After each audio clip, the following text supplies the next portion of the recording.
అలాగే previous question చూడండి ఒకసారి. ఇక్కడ ఒక 3 అంకెల నెంబర్ ఉంది. అందులో వందల స్థానంలో ఉన్న నెంబర్ అనేది ఒకట్ల స్థానంలో ఉన్న దానికి 4 రెట్లు అట. అంటే మనం ఒకట్ల స్థానంలో ఫర్ ఎగ్జాంపుల్ సి అనుకుందాం, లేదా ఎక్స్ అనుకుందాం, అది మీ ఇష్టం, ఓకేనా. ఎక్స్ అనుకుందాం.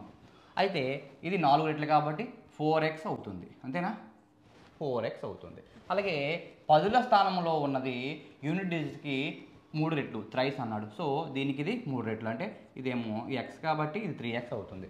సో అలాగే వీడేమి ఇచ్చాడు, ఈ డిజిట్స్ మొత్తం కలిపితే 8 అన్నాడు. ఈ 3 కలిపితే 8 రావాలన్నాడు. 4x + 3x + x ఎంత అవుతుంది, 4 3 7 + 1 8, అండ్ మొత్తం కలిపితే మనకి 8x అవుతుంది. కానీ వాడు చెప్పింది 8.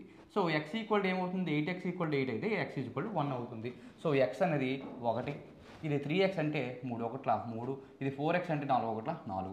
మొత్తం నెంబర్ 431. ఆ 3 అంకెల నెంబర్. వాడు అడిగింది 10ల స్థానంలోది కాబట్టి ఆన్సర్ ఏమవుతుంది 3.